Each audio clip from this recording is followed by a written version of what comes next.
Hi everyone, welcome to UG Entrance Examination by the 24/7, and in today's video session we people are covering poem number 4. This poem is taken from the book Flamingo and the name of the poem is A Thing of Beauty.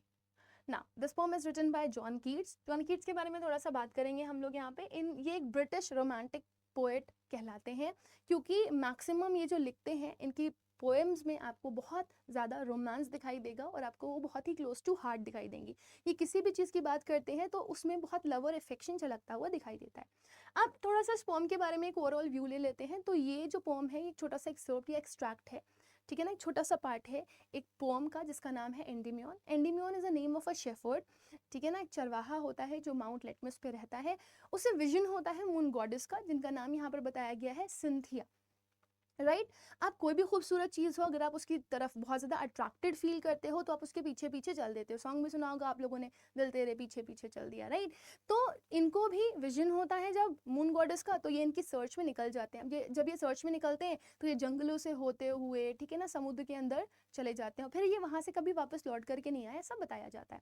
तो इस pome में एक छोटा सा हिस्सा ही लिया गया है एंडमियन का, और यहाँ पर आपको बताया जाता है कि ब्यूटीफुल चीज़ें कितनी प्यारी होती हैं। वो आपकी ज़िंदगियों से सारे दुखों को दूर कर देती हैं और सारी खुशियाँ भर देती हैं। तो अगर आपको कभी भी ऐसा लगे that you are going in despondence, gloom और पेन, है ना, तो आपने क्या करना है, कुछ स्पेसिफिक आपको नहीं करना है, आपको बस थिंग ऑफ ब्यूटीज़ के पास जाना है, उन्हें देखना है, and they will give you immense pleasure. और यहाँ पर वो थिंग ऑफ ब्यूटीज़ किसको किसको बता रहे हैं, जो गॉड की बनाई हुई चीज़ें हैं।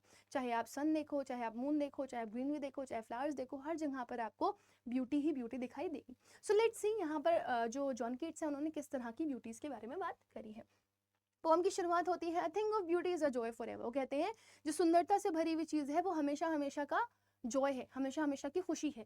It's loveliness increases and it will never pass into nothingness. ये खुशी हमेशा बढ़ती जाती है, कभी आपको ऐसा फील ही नहीं होगा कि ये नथिंगनेस की तरफ चली गई। आपको ऐसा कभी फील ही नहीं होगा कि यहाँ पर कुछ नहीं है। आपको ऐसा लगेगा आज ये है, कल ऐसा है, परसों वैसा है, और ये बढ़ती ही जा रही है, कभी कम नहीं हो रही है। Now, a bower quiet for us and a sleep full of sweet dreams and health and quiet breathing. और जब थिंग ऑफ ब्यूटी के पास हम जाते हैं तो ये हमारे लिए बहुत सारी चीज़ें प्रोवाइड करती हैं या लेकर के आती हैं।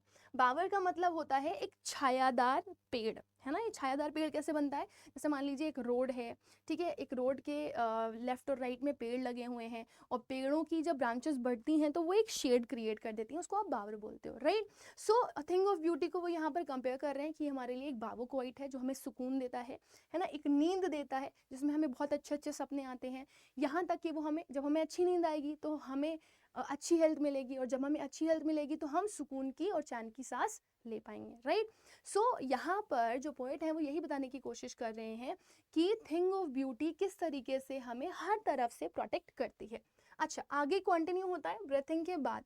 इवन अगर आप यहाँ पे देखना चाहें तो आप इसकी राइमिंग स्कीम भी समझ सकते हैं। For ever never, a keep sleep, be, ठीक है ना, और ब्रेथिंग और आगे रेथिंग आएगा, वो सी हो जाएगा, राइट, रिमेंबर। और यहाँ पे अब बाबा क्वाइट जो उन्होंने मेंशन किया हुआ है इसको डायरेक्ट कंपेयर कर रहे हैं थिंग ऑफ ब्यूटी से। जो तो जब डायरेक्ट कंपैरिजन आप करते हो तो डायरेक्ट कंपैरिजन का मतलब होता है मेटाफर यूज हो रहा है, राइट। समझ में आ गया इतना, सभी लोगों को क्लियर है ना। आगे बढ़ सकते हैं हम लोग, आगे बढ़ते हैं। कह रहा है therefore on every morrow we are wreathing a flowery band to bind us to the earth, spite of despondence in of the human dearth, of noble natures, of the gloomy days, of all the unhealthy and overdarkened ways. मोरो का मतलब होता है the following day, मतलब अगला दिन। Rethink का मतलब होता है सर्कल करना या फिर बांधना। डिस्पोंडेंस का मतलब होता है सैडनेस, दुख, और ग्लूमी का मतलब भी होता है सैड, है ना। तो यहाँ पर उन्होंने लास्ट में क्या बोला, ये हमें क्वाइट ब्रीथिंग देती है, हमें चैन की सांस देती है ना। यही वजह है कि हम हर रोज क्या कर रहे हैं, अपने आप को इनसर्कल कर रहे हैं, बांध रहे हैं इन थिंग ऑफ ब्यूटीज में, है ना। जैसे कि अर्थ में अगर आप देखते हो जो फ्लावर्स निकलते हैं, फ्लावर्स को तोड़ तोड़ करके एक जो बंदा होता है, ठीक है, वो क्या करता है, वो फ्लावर्स को एक साथ जोड़ता है और जोड़ करके वो एक फ्लावरी बैंड तैयार कर देता है, जैसे फूलों का हार, उसी तरीके से हम थिंग ऑफ ब्यूटी को भी एक एक करके जोड़ते जा रहे हैं और वो खुशियों का हार अपने ऊपर पहनना चाह रहे हैं कि हम उनसे पूरी तरीके से कवर्ड रहें और जब भी हमें दुख हो हम उन खुशियों का एहसास कर लें, राइट।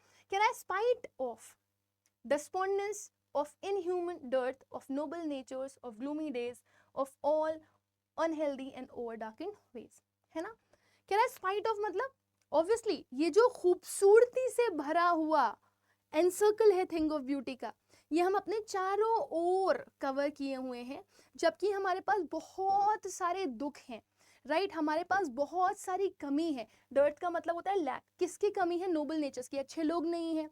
जब बुरे लोग होते हैं तो वो बुरा बुरा बोलते हैं, और जब वो बुरा बोलते हैं तो हम हर्ट होते हैं, हमें दुख होता है, राइट। और फिर हमारी जिंदगी में बहुत सारे ऐसे दिन आते हैं जब हमारे साथ कुछ बुरा हो जाता है, किसी का एक्सीडेंट हो गया है ना, किसी को चोट लग गई, किसी का कोई नियर डियर वन गुजर गया, तो हम दुख में भर जाते हैं जब हम ऐसी चीज़ों को फील करते हैं अपने अराउंड, बुरे लोगों से मिलते हैं, बुरी चीज़ों को देखते हैं, है ना, तो हमें बहुत दुख होता है। और कभी कभी क्या होता है, हमारी ज़िंदगी में कई बार हमें समझ नहीं आता क्या सही है क्या गलत है, तो हम ओवर डार्केंड वेज चूज कर लेते हैं, गलत रास्ते अपना लेते हैं। तो इन सब चीज़ों से बाहर आने के लिए जो थिंग ऑफ ब्यूटी है वो हमारे लिए एक फ्लावरी बैंड तैयार कर रही है, जिसके अंदर हम पूरी तरीके से अपने आप को कवर्ड फील कर रहे हैं कि हमारे पास किसी भी तरह का अगर दुख है तो we are protected with the thing of beauty. समझ में आ रहा है ना। सो यहाँ पर अगर आप देखेंगे तो रेड थिंग हमने सी कंसिडर किया था, अर्थ और डर्थ आप डी कंसिडर कर सकते हो, डेज और वेज आप ई कंसिडर कर सकते हो, राइट। और अगर आप यहाँ पर देखना चाहेंगे तो आपको एक और चीज मिल जाएगा, ऑफ ऑफ ऑफ, देख रहे हो ना। तो अलग अलग लाइन्स में अगर एक सिंगल वर्ड रिपीट हो रहा होता है again and again and again, तो आप उसको बोल सकते हो कि वो क्या है, वो है आपका एनाफोरा। जब आपको same word in the starting of different sentences repeat होता हुआ दिखाई देता है तो उसको आप बोलते हो एनाफोरा। आगे देखिए, देख रहे हो ना यहाँ पे कह रहा है of all unhealthy and over darkened ways made for our searching, yes in spite of all some shapes of beauty moves away the pall from our dark spirits such the sun the moon trees old and young sprouting a shady boon, है ना। तो जब हम ढूंढने निकलते हैं कि भाई हमारी जिंदगी में बहुत कुछ बुरा हुआ है तो कई बार हम गलत रास्ते अपना लेते हैं, तो यहाँ तक हम वही पढ़ रहे हैं कि गलत रास्ते हमने अपनी सर्चिंग में अपना लिए, है ना। लेकिन इन स्पाइट ऑफ ऑल, इन सब के बावजूद, सम शेप ऑफ ब्यूटी, कुछ शेप ऑफ ब्यूटी मतलब कुछ ऐसी सुंदरता से भरी हुई चीजें हैं which are moving away the pall. Pall का मतलब होता है सैडनेस, जो हमारे दुख को हमसे दूर लेकर के जा रही हैं। फ्रॉम आवर डार्क स्पिरिट्स, हमारा दिल काला हो गया था क्योंकि लोगों ने काला कर दिया, कुछ हालातों ने काला कर दिया, कभी गलत रास्ते पे चले गए तो हमारा मन काला हो गया, मतलब हम दिल से बुरे हो गए, है ना। तो हमारे वो बुरे दिल को साफ करने के लिए थिंग ऑफ ब्यूटी हमारे पास है। पीछे आप जो देख रहे हो ना ये फ्लावरी बैंड, यहाँ पर फ्लावरी बैंड को थिंग ऑफ ब्यूटी से कंपेयर किया गया है, तो इसको भी आप बोल सकते हो दैट दिस इज मेटाफर, है ना। तो यहाँ पर क्या कह रहा है कि ठीक है हम भले ही गलत रास्तों पे जा रहे हैं, हम भले ही गलत लोगों को मिल रहे हैं, हम भले ही गलत दिन देख रहे हैं, लेकिन इन सब के बावजूद कुछ ऐसी चीज़ें हैं जो हमारे दुखों को दूर कर रही हैं।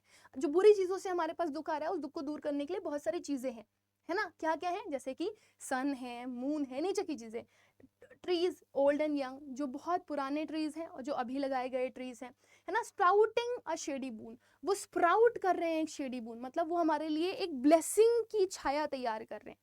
जब हम इनको देखते हैं तो हम खुश हो जाते हैं, हमारे दुख दूर हो जाते हैं, राइट। तो यहाँ पर आप देखोगे तो ऑल और पॉल, ई तक हमने पढ़ा था, एफ एफ जी जी, ठीक है, ये आपकी राइमिंग स्कीम हो गई। फिर आप सम शेप में देखेंगे तो S letter repeat in the starting of the words, है ना। 2 कॉन्सिक्यूटिव वर्ड्स में आपका एस लेटर रिपीट हो रहा है, दैट इज अ कॉन्सोनेंट, तो ये अलिट्रेशन हो गया, ठीक है ना। फिर यहाँ पर अगर आप देखोगे ट्रीज ओल्ड एंड यंग, ये वर्ड यूज किया गया है ना। तो जब दो ऑपोजिट वर्ड्स एक साथ यूज होते हैं एक सेंटेंस में तो आप उसको क्या बोलते हो, दैट इज ऑक्सिमोरॉन, है ना। और जब वो किसी तरह के कनेक्टर से कनेक्टेड होते हैं तो आप उसको एंटीथेसिस बोलते हो, ठीक है ना। तो दो ऑपोजिट वर्ड्स एक साथ यूज किए जा रहे हैं सेंटेंस में, ठीक है ना। तो रिमेंबर दिस, यहाँ पे जो बोल रहे हैं ना स्प्राउटिंग अ शेडी बून, तो स्प्राउटिंग और शेडी ऐसे letter in the starting of the words repeat हो रहा है, तो ये भी क्या कहला सकता है आपका S letter in the starting of the words अगर रिपीट हो रहा है तो वो आपका अलिट्रेशन कहलाएगा। फिर यहाँ पे पोएट आपको इमेजिन भी तो करवा रहा है कि देखो किस तरीके से एक शेडी बून स्प्राउट हो रहा है, पेड़ों का, चांद का, है ना, सूरज का, ठीक है ना। तो अब इन सब से हो क्या रहा है, फॉर सिंपल शीप, अब दुख दूर हो रहे हैं, ठीक है ना। थिंग ऑफ ब्यूटी खुशियां लेकर के आ रही है, किन के लिए, फॉर सिंपल शीप। यहाँ पे शीप का मतलब जानवरों से हो सकता है, शीप का मतलब लोगों से हो सकता है, तो sheep are living creatures, and such are daffodils with the green world they live in. ठीक है ना, तो कह रहा है sun, moon, trees, young and old, ये सब किसके लिए है? हम लोगों के लिए, ह्यूमन बींग्स के लिए है या लिविंग थिंग्स के लिए है? ठीक है ना। अब डैफोडिल्स आप देखते हो, डैफोडिल्स कलरफुल फ्लावर्स को बोला गया है ग्रीन वर्ल्ड में। अब आपको हरे भरे जंगल दिखाई देते होंगे, उनमें कुछ कलरफुल फूल खिलते हुए दिखाई देते होंगे, तो उनकी बात कर रहा है कि देखो ये भी तो हमारे लिए थिंग ऑफ ब्यूटी ही है। अनक्लियर रिल्स, और तो और साफ साफ रिल्स मतलब छोटी छोटी सी स्ट्रीम्स, धाराएं जहाँ पर पानी मिल जाता है, वो that for themselves are cooling covered make against the hot season. तो ये जो शीप है, ये जो लिविंग क्रिएचर्स हैं, उनके लिए वो गरम गरम धूप में ठंडी ठंडी का एहसास दिलाते हैं, है ना। तो ये जो क्लियर रिल्स हैं, जब हमें गर्मी लगती है तो हम इन साफ रिल्स का ठंडा ठंडा पानी पी लेते हैं और हमें सुकून मिलता है। तो ये ब्यूटीफुल थिंग ही तो है ना, अगेंस्ट द हॉट सीजन। फिर कह रहा है द मिड फॉरेस्ट ब्रेक, और कभी कभी रास्ते में आपको कुछ जैसे झाड़ भी दिखाई देंगे। ब्रेक का मतलब है a process to slow down, जहां पर आकर के आप अचानक से रुक जाते हो, तो कुछ झाड़ें आपको मिल जाती हैं। तो उसके बारे में अभी हम लोग आगे पढ़ेंगे, राइट। फिर आप अपनी देखो सेम लाइन चल रही है, आगे कंटिन्यू कर सकते हो, जी कर दिया था, एच एच, है ना, आई कर सकते हो, राइट। तो अभी हमारा क्या चल रहा है कि किस तरीके से ह्यूमन बीइंग और थिंग ऑफ ब्यूटी एक दूसरे से कनेक्टेड चल रहे हैं और कैसे वो हेल्प कर रहे हैं, है ना, एक दूसरे को। नेक्स्ट देखिए, कह रहा है the mid forest brake rich with the sparkling of fair musk rose blooms. आपको झाड़ें मिल जाती हैं, उन झाड़ों में आपको फूल दिखाई देते हैं, है ना, और फूल गुलाब के फूल, सुंदर सुंदर फूल दिखाई देते हैं, है ना, उसमें से इतनी प्यारी सी खुशबू आ रही होती है, राइट। तो यहाँ पर अगेन पॉइंट हमें क्या करवा रहा है, इमेजिन करवा रहा है कि देखो फूलों की खुशबू हमारे लिए थिंग ऑफ ब्यूटी है, फूलों का खिलना हमारे लिए थिंग ऑफ ब्यूटी है ना, या फिर क्लियर रिल्स हमारे लिए थिंग ऑफ ब्यूटी है, राइट। फिर यहाँ पे देखो क्या कह रहा है, and such two is the grandeur of doom. यही नहीं, यही थिंग ऑफ ब्यूटी नहीं है हमारे लिए, बल्कि बहुत सारी ऐसी महान गाथाएं हैं जो कि हमारे लिए बहुत इंपॉर्टेंट है ना। ग्रैंडियर ऑफ द डूम्स किन्हें बोला गया है? दी फाइटर्स, दी वॉरियर्स, है ना, जो ग्रैंडियर बोलते हैं हाई रैंक और सोशली इंपॉर्टेंट पीपल को, ठीक है ना। और डूम्स का मतलब होता है जब कयामत के दिन आए, जब लड़ाइयाँ हुई, युद्ध हुए, तो बड़े बड़े महान लोगों ने हमारी जो कंट्रीज हैं उनके लिए फाइट किया, उनके लिए तो वो कयामत का ही दिन था ना। तो उनकी कहानियाँ जब हम सुनते हैं तो वो भी हमारे लिए एक थिंग ऑफ ब्यूटी का काम करती हैं। We have imagined for a mighty dead all lovely tales that we have heard or read, an endless fountain of immortal drink pouring unto us from the heavens bring, right। तो अब ये क्या बता रहे हैं कि अब जितनी भी बातें हम लोग सुनते हैं महान मरे हुए लोगों की, है ना, इनकी कहानियां जो हमने सुनी है या पढ़ी है, हमारे लिए क्या है, थिंग ऑफ ब्यूटी तो है। अब इतनी सारी सुंदर सुंदर चीजें हैं, ऐसे लगता है कि मेरे आसपास सुंदरता से भरी हुई हर चीज है। तो पोएट आपको बताना चाह रहे हैं कि आपके आसपास जो कुछ भी है it's beautiful, please feel it, please love it, please take the happiness from it, है ना। और फिर वो आपको बताने के लिए चाह रहे हैं कि देखो this is a kind of endless fountain, endless fountain is also a thing of beauty, है ना। और ये एंडलेस फाउंटेन मतलब एक ऐसा फव्वारा पानी का जो कभी खत्म नहीं हो सकता। और ये कहाँ से आ रहा है? ये आ रहा है हेवेंस ब्रिंग से। ब्रिंग का मतलब होता है एक एज, तो जन्नत के किसी कोने से ये फव्वारा हमारे पास कॉन्टिन्यूसली टपक रहा है, और ये हमारे लिए इमॉर्टल ड्रिंक है, मतलब अमर रहने का जरिया। तो आपकी जिंदगी में चाहे जितना दुख हो, जब जब हमारी जिंदगी में दुख आता है मरा हुआ फील करते हैं ना, लेकिन अगर हम हमारी जिंदगियों के दुखों को खत्म करना चाहते हैं तो हम थिंग ऑफ ब्यूटी से कनेक्ट हो जाए। और जब हम थिंग ऑफ ब्यूटी से कनेक्ट हो जाएंगे तो हम मरा हुआ फील नहीं करेंगे, बल्कि अमर होने का एहसास फील कर पाएंगे, right.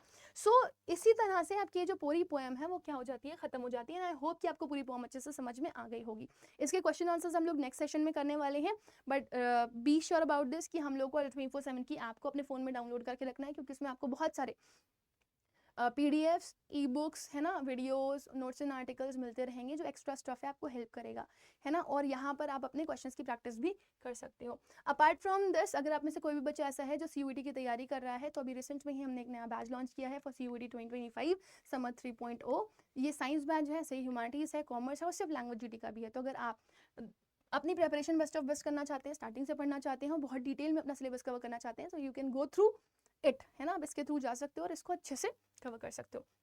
This batch cost 11,999 rupees, but Y484 code के साथ आप मैक्सिमम डिस्काउंट ले सकते हो। मैं आपको एक बार दिखा भी देती हूँ, आपको करना क्या है, आप अड्डा की ऐप पर जाओ, ठीक है ना, गए इंडियाज लार्जेस्ट वर्नाक्युलर प्लेटफॉर्म पे जाओ, गए ऑल कोर्सेज पे जाओ, गए UG PG एग्जाम पे जाओ, गए, है ना। अब आप UG पे चले जाओ, गए साइंस पे जाओगे, ह्यूमैनिटीज पे जाओगे, कॉमर्स पे जाओगे, you'll get summer 3.0 batch, new batch है ना। ये आपका स्टार्ट हो रहा है 29 जुलाई से, तो आपको सब कुछ फ्रेश स्टार्ट से मिलेगा। दिस कॉस्ट 11,999 रुपीज़, बट मैंने आपको कहा ना आपको लेसर प्राइस में मिल सकता है by using the code Y484। जैसे आप इसे यूज़ करोगे दिस कॉस्ट 9,959 रुपीज़। जो साइंस और ह्यूमैनिटीज़ और कॉमर्स का होगा वो 2 लैंग्वेज, 4 डोमेन और एक जनरल टेस्ट के साथ आपको मिल जाएगा, ठीक है। और 2 लैंग्वेजेस, 4 डोमेन और एक जनरल टेस्ट के साथ इसमें ई बुक्स भी मिल रही हैं, मॉक टेस्ट भी मिल रहे हैं, live sessions, recorded sessions, teachers hand written PDF note, daily practice papers, doubt session, counselling session, सब कुछ आपको मिल रहा है।